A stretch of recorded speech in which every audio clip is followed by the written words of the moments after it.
I love J.J. McCarthy. Why? Because he's a point guard. He's a guy that takes care of the ball.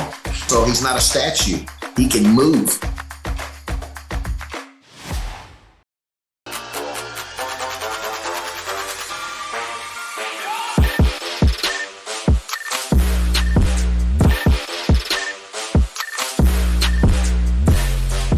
I'd like to welcome everybody to the Coaches in the Mouth. It's Coach Jeff Williams, along with Coach Bray Cook, and got the mouth back, Brent Bender, on the show. Got a great show today, man. Football. National championship game coming up. And we've got a great guest, and Coach Houston Nutt going to come on and break down the national championship game for us. Guys, you couldn't ask for two better games Saturday. I mean, no doubt. Hold on for a second. Mouth, what kind of shirt do you have on? What is that? I got on a Green Bay Packers. Green Bay. Let me break this down before we get into the show here. Me and the Mouth were at we were in Dallas. We were at the Cowboys Lions game. Our man Dan Skipper, a big fan of the show here. You know, was in a real crazy play. And Mouse, there was Cowboy stuff's on. We're cheering. We're having the ball. Then Mouse shows up on the show with Packers shirt. Coach, you got to pick one. We got to get a team here, buddy. What did you wear to the game? Hey, the Cowboy shirt's in the washer. That's what I'm talking about. This just got pulled out the closet. You know what I'm saying? I needed something put over my girth, if you know what I mean. I understand completely. Well, let's get back into these two games Saturday. I mean, heck, man, you're looking at the first game, the Michigan-Alabama. I was really looking forward to that. Guys, and I hadn't seen this in a long time. Michigan really dominated Alabama up front, and I mean picked them apart schematically in protection. Alabama's young up front. Can't wait to talk to Coach Nutt about that. What did you see, Coach Cook, in that game? I mean, went down the wire. Michigan gave Alabama every opportunity, but at the end of the day, Michigan was the best team. No, you're not taking anything from Michigan whatsoever. They played an incredible football game and are well deserving to play in this national championship game. But I keep on looking back at that O-line play by Alabama, right? And the center had some hiccups, and that last play was an issue with the snap being low. It looked like on film, and up front, that's where games were won and lost. And Michigan played very well. No doubt. Well, Brent, what did you think about the Texas-Washington game after Michigan's winning? And, Texas, it's hard for me to pull for Texas, but I thought Texas could match Michigan up front. So I was kind of hoping to make a better game. But Washington, they played these one-score games all year long, and they know how to win. What was your take on that game? My take on Texas-Washington was Monday night was the first time I'd seen Washington play, because they're always on late night TV and I'm usually in the bed. So I was so thoroughly impressed with with Washington's offensive line, the Joe Moore Award winners, and goodness gracious, in the second half, Michael Penix was hotter than a $2 pistol. Throwing that ball, and he gets rid of the ball so quick, and he's got probably the best combination of receivers and tight ends in the country. It seems like to me they're always running open, and I've always thought Texas had pretty good secondary people and linebackers, but they couldn't keep up with them. They ran right by them. Well, let's do this. I mean, we're going to bring on Coach Houston Nutt, who's been there and understands it.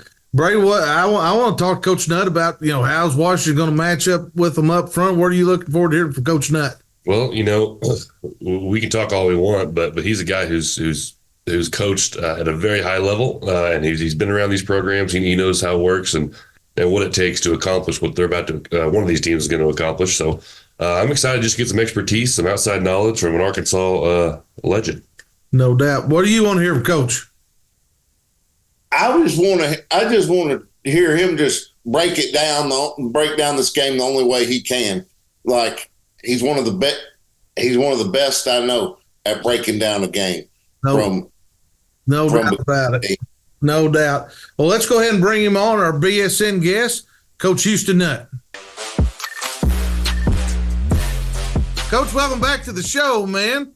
Man, I appreciate y'all having me. Thank you. Well, let's get into it. This national championship game coming up this Monday. Michigan and Alabama was the first game this past week. Michigan's came into the game, undefeated, pretty much dominated everything. Alabama's one of them teams that improved a lot. And then you watch the Washington-Texas game. I'm watching that after Michigan wins, thinking Texas is the only team maybe up front that could match with Michigan. And I know the first thing you always look at is quarterbacks, but we're going to change it up. We're going to change it up.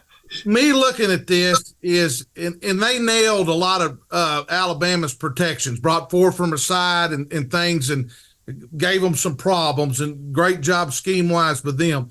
But up front wise, Michigan's changed their defense a little bit. Coach Minter's over there and putting those, really strong up front, hard on the edges.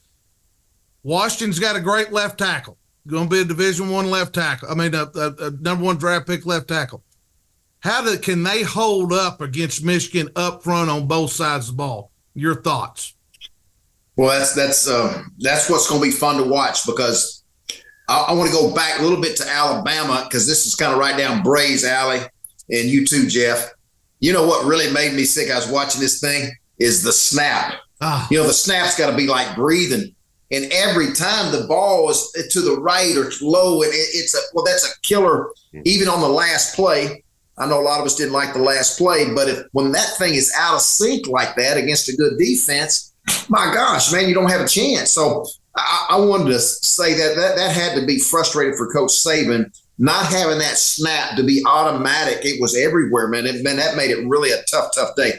But getting back to your question, Aaron Taylor, a good friend of mine at CBS, he puts out that Joe Moore Award, and he picked Washington, the offensive line, as being the offensive line of the year. Wow. And so that says a lot. But I tell you what, you mentioned something. Michigan, Coach Minter has done a good job. And here's what's so good is when you can get home with 4 or you can get home with 5.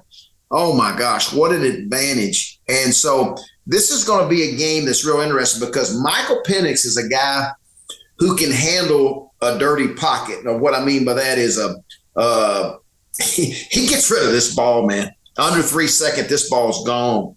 And I've seen him get rid of it in about 2.7 a lot of times under duress, and the guy's still accurate. So I can't wait to see that. I always going to go with this. I thought Oregon would beat Washington when they were playing early. I picked Oregon. And I think I told Brent that the week of. I said, I'm picking Oregon. I think they're playing too good. And lo and behold, here comes Washington. They win. And that really surprised me. They beat them twice. And so this team knows how to win. Both these teams are 14-0. We know that. But, man, they find a way to win. And so, to me, the key factor is Michael Penix. Can he still make those plays? Because he's going to be under some duress. He hadn't seen a defense like this one. And this defense can get home, as we mentioned, with 4 and 5. Can he still make those throws? And he's been so accurate. I lean with the team that can run the ball the best. And Michigan can run the ball the best. And I also think they can stop the run the best. And if I'm Washington, I've got to believe that they got to say, we got the Joe Moore Award offensive line. We got to help Michael Penix a little bit in this game. We got to be able to run the ball a little bit. And so if Washington can get some of that run game going just a little bit, we know what they can do in the passing game. They're one of the funnest teams to watch in the world. But I want to go back to the Washington-Texas game, Jeff, Bray, and Mike, Brent. It blew my mind. If you go back to the 8-minute mark of the Washington game in Texas, they got a 13-point lead. Washington's a 13-point lead. They worried about the clock. They're doing double reverse passes. They're doing this, doing that.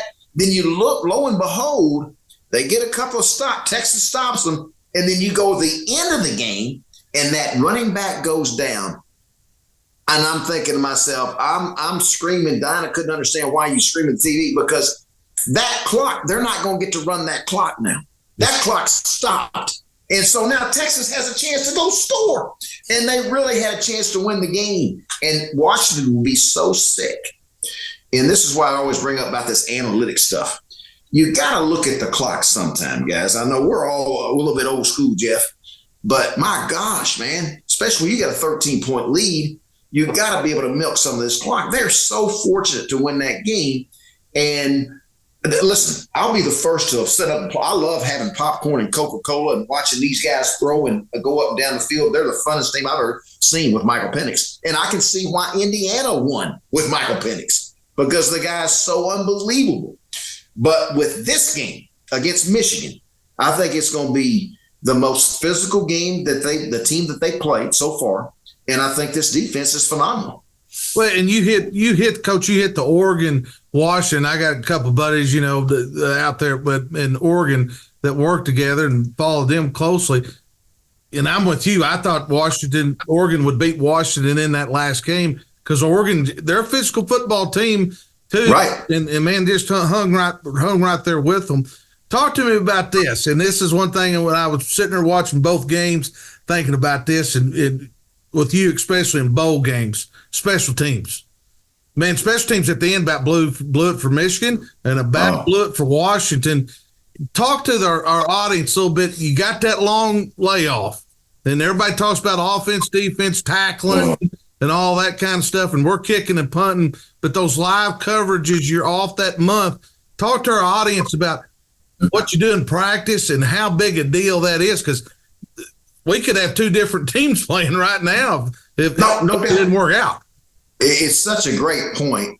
And, you know, we all as coaches all sit around, hey, offense, defense, special teams. We all say it. But really, when you go on the field, when you go to practice, and you actually see coaches truly put this thing in a live situation. I'm not saying tackle to the ground, but I'm saying live enough where the pads are popping. And those guys have got to see those punt catchers. The punt catch is always the one that it keeps me up at night every couple of weeks to this day, because it's so important. It's so important. That field position of letting that ball bounce, you lose a first down, you lose 10 yards, 15 yards, it's a monster. Then you drop that ball. You're talking about a change of momentum when you drop that. It's one of the toughest catches there is. Now, especially with these punters that are so good at making that ball go every which way, end over end. It's not that spiral thing anymore, especially when they're punting into the red zone. Man, they got it over, top. That thing's tumbling every which way. So, that's got to be practice and practice and practice and really put emphasis on. And you always tried to make sure that special teams group, we start on Sunday. After each game, Sunday, the first thing we do as a team, we let everybody, we're going to show our special teams, because we wanted everybody to see, look who's covering the kick. Look who protected. It was so important that our protection was so right. Our left guard, our left end, look, we'd show blocks to make sure, look at this now. That point is so important. So you try to put emphasis on that, but as you hit on something, that month off when you're recruiting and you're getting ready for this last game, I'm going to tell you it's tough because you can get out of sync.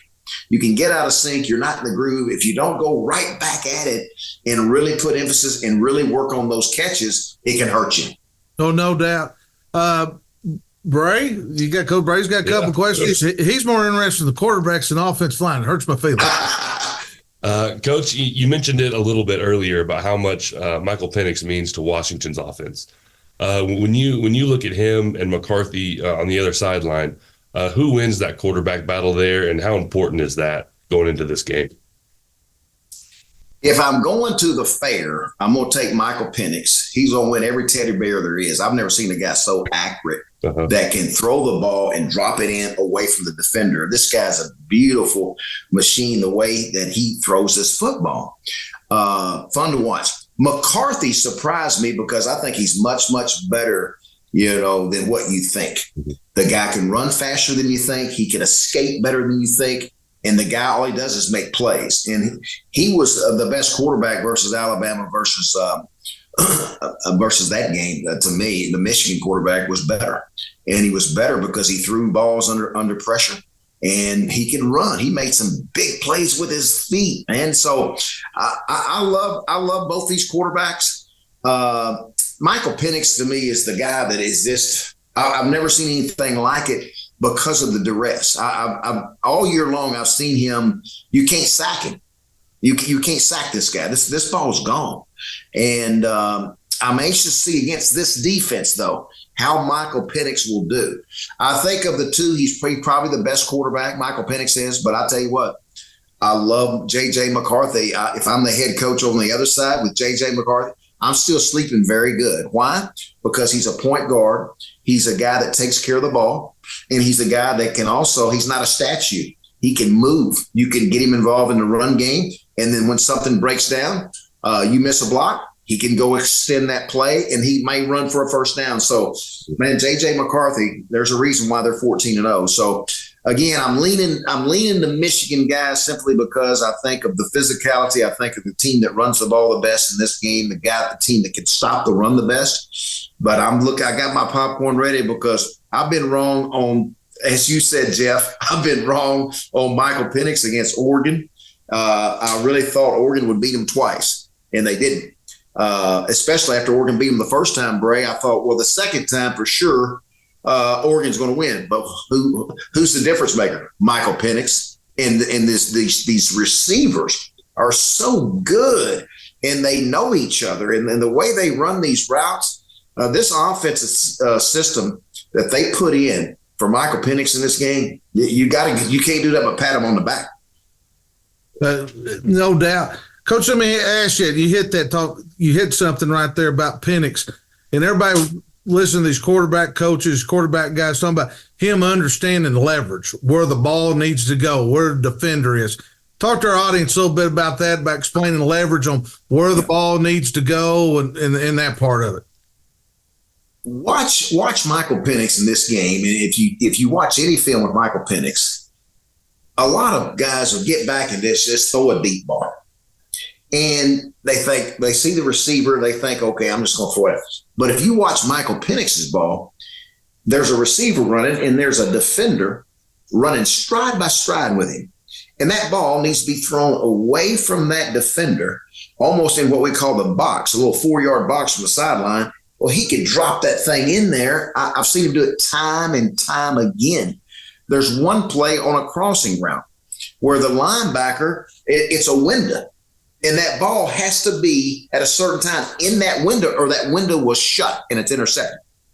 The anticipation and the accuracy of this guy, he misses those hands and fingers. He misses it all the time because he's so accurate, because he puts the ball in the right place.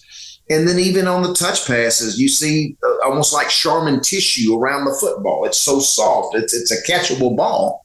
And so he has it all. I don't see how the pros are. I'm real curious to see how they got him listed, because we saw the Heisman Trophy quarterback, Jaden Daniel. We know how good he is. But really, when you look at this guy throw the football, I'd probably go, both of them are great, but I'd probably lean to Michael Penix. Now, here's what worries him with Michael a little bit. He did spend 4 years or 3 or 4 years at Indiana. He's had 2 knee surgeries. He had 2 ACLs. And so, but it didn't look like he had any problem the other night, the way he was running. But can he stay healthy? And can he, with those 2 knee surgeries, it looks like everything, he looks perfect right now, but he has been hurt. But, man, I can't wait to see him. But to answer your question, Jeff, he is probably the most accurate guy I've seen all year long at the way he throws his football, and he puts it in places where a defender can't get there, and it's just so important. No doubt. Before I turn it over the mouth here, let's talk to me about the coaching matchup. I think it's very unique.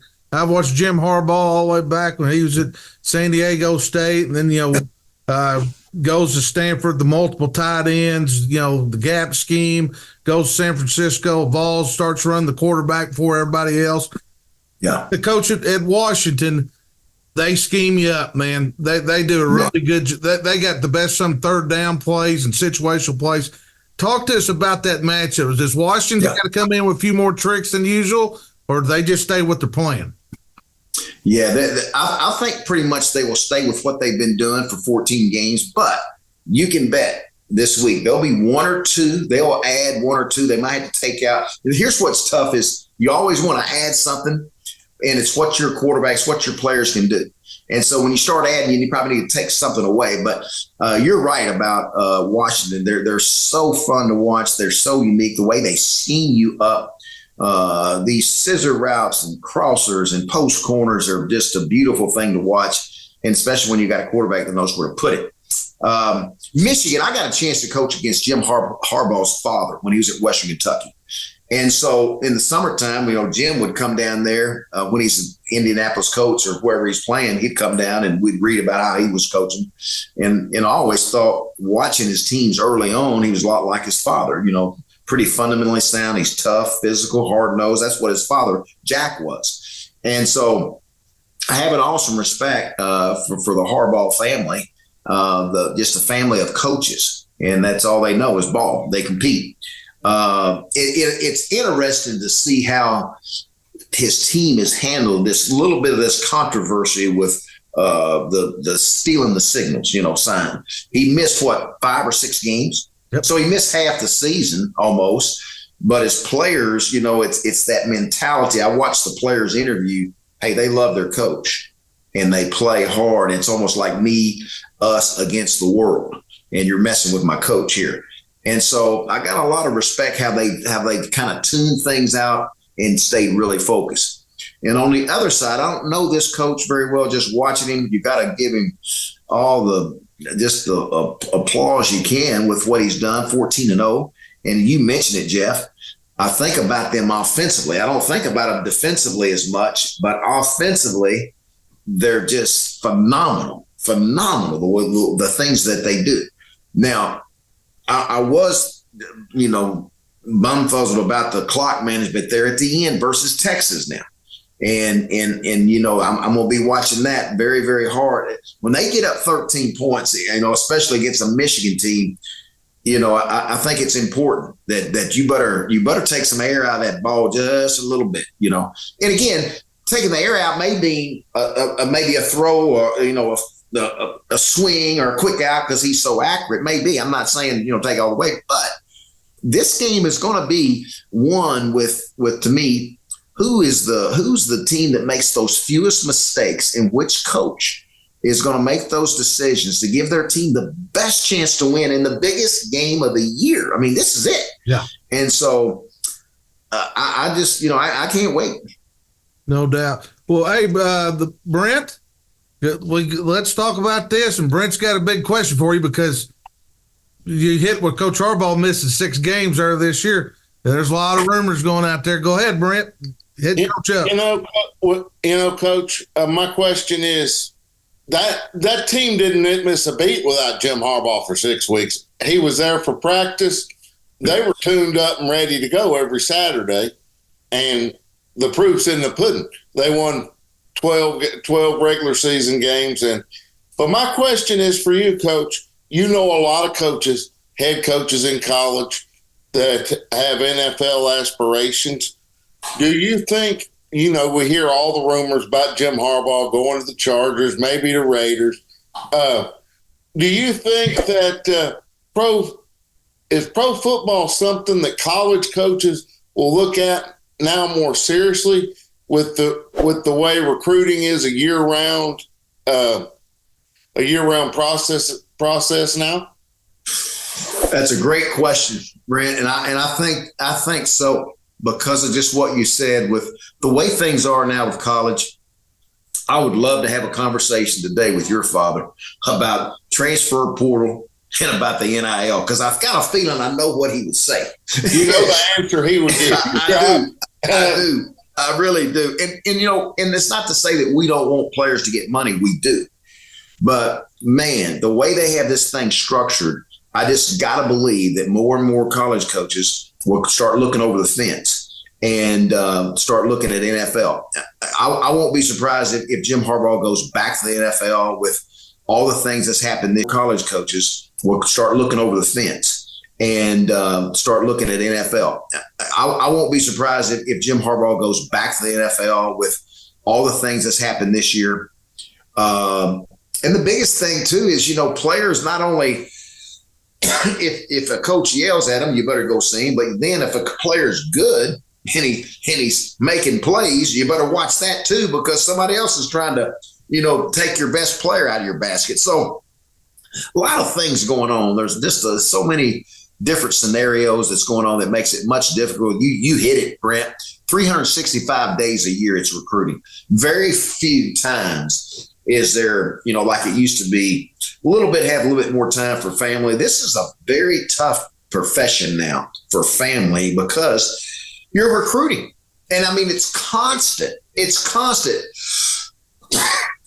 I've had a couple of coaches tell me that they literally would get a phone while they were on vacation to say, hey, hate to interrupt your vacation, but you got to get back to campus. So-and-so just came in on an unofficial visit. He plays your position, coach. We need you here. I mean, that's what makes it extremely, extremely difficult because of the time frame and all this thing that never stops. No doubt, coach. And I talk to these guys, and it's like, man, it's just over and over. And you just nailed it about the part of it was 365, who's coming, who's going, and all that part of it. And this kind of rolls into our next subject. Kirby got on talking about, Mike's team had 53 players on scholarships at Florida State going into that deal. It was a massacre, and wow. How all that went down. You're seeing this. What do you see next year, with the 12-team playoff thing coming out? That's going to obviously, I think you'll see more kids play for that, but these bowl games, these teams winning 7-8, that bowl game's so valuable to them. Yeah. Where are we at? What are you seeing? Yeah, I just, I tell you what disappoints me a lot is if a player's hurt, I get it. I understand. Hey, don't play, man. You get well. You got your future ahead of you.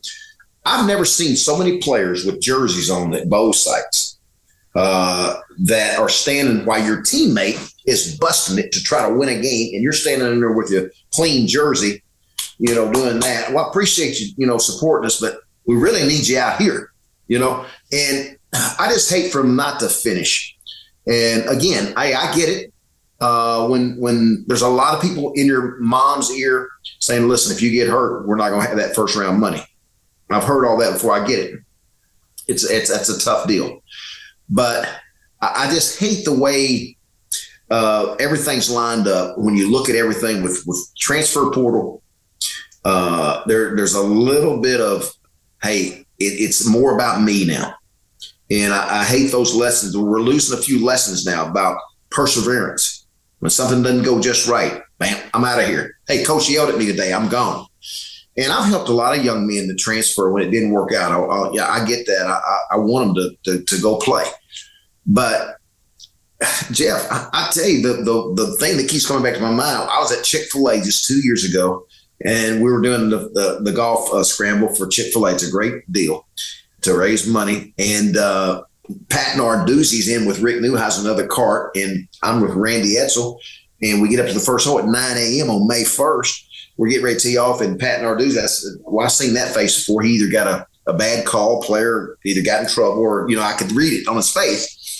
And he didn't play first hole, didn't play second. Finally, I said, Pat, everything okay? Nope. My receiver, who was a Biletnikoff Award winner, he's at USC now visiting. And if I can't match $1 million, I'm out. What? And remember now, this guy had a great year. He was a Biletnikoff Award winner for Pittsburgh. I think his name's Jordan Addison. And he's visiting at USC during the month of May. You think you can take a deep breath and enjoy the month of May. No.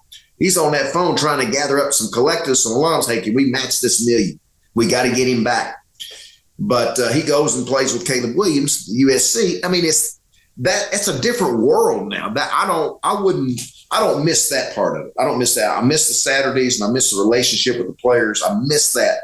But man, I don't miss hearing stories like that. No doubt. Let's get into hog recruiting a little bit. The Razorbacks recruiting process with the portal and all that kind of deal. What did you see? They're still doing it, obviously, coming out.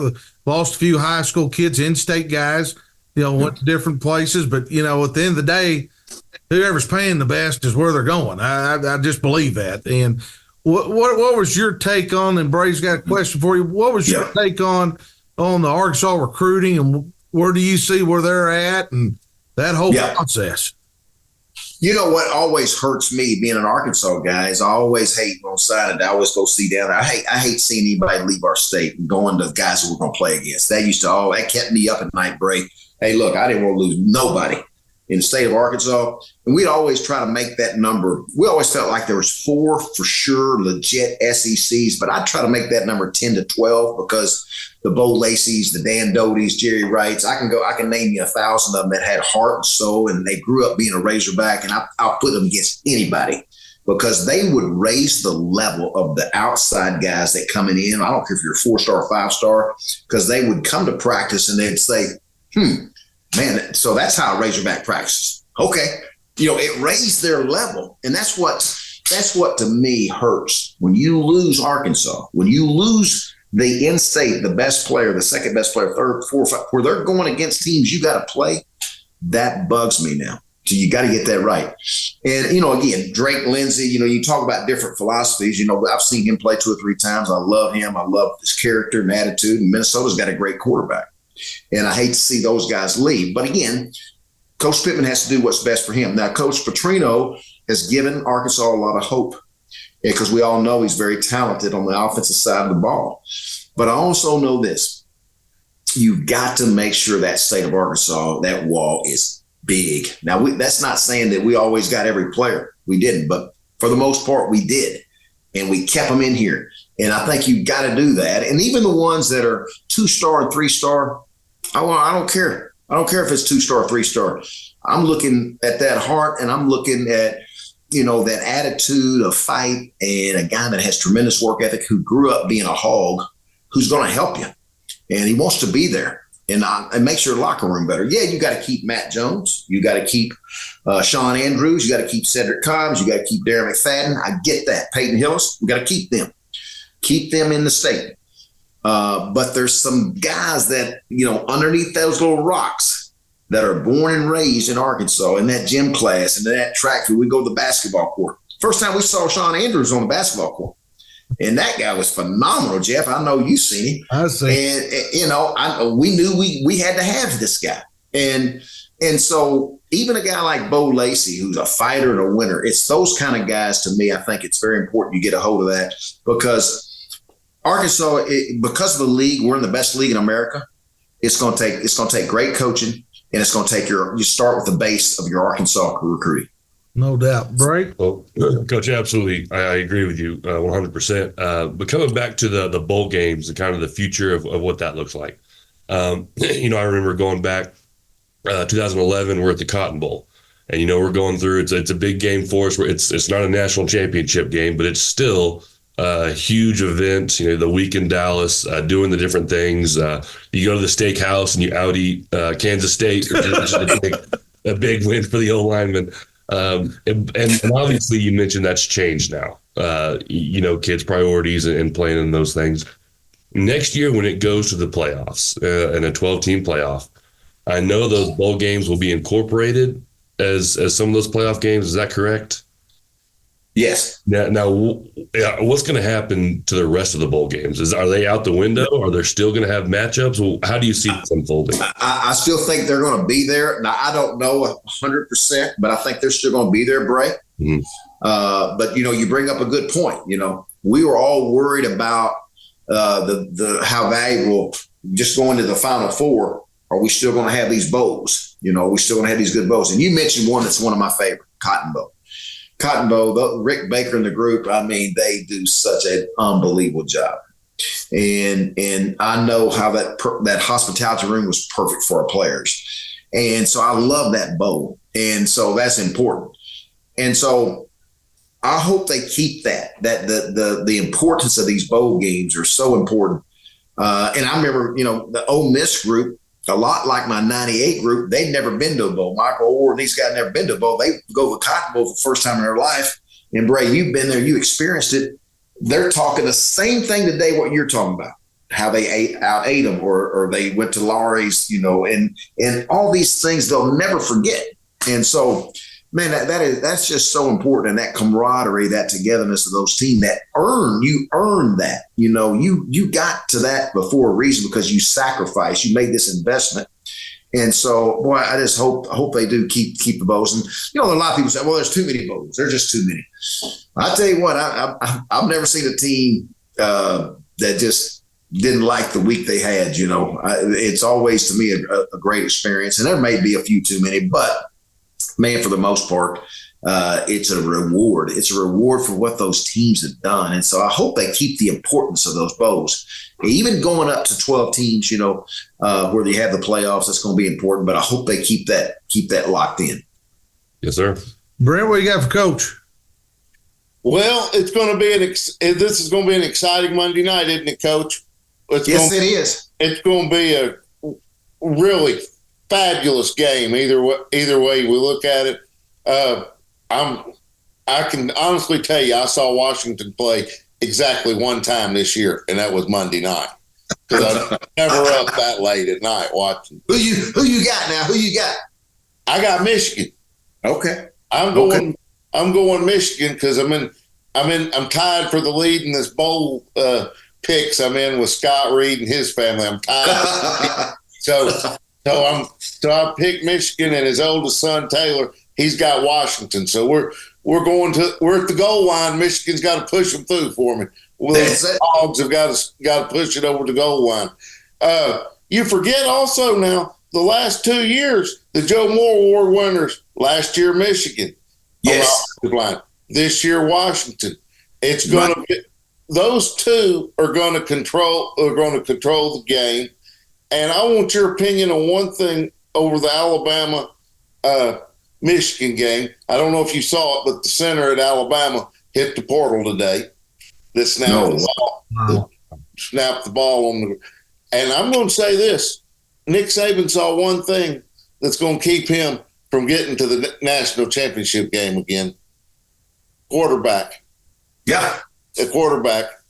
Yep. Jalen Milroe has got to improve for them to take that next step. Well, you're right. You're right. When you look at all the teams, especially the ones that are playing right now, and that's where J.J. McCarthy's better than what people think. If you hadn't seen him play, this guy's really a very good quarterback, accurate, can run, and we all know what Michael Penix is about. I believe I heard today on the radio, 27-1 as a starter. There you go. J.J. McCarthy, some astronomical number. Yes, winner. And you cannot underestimate the heart of a winner.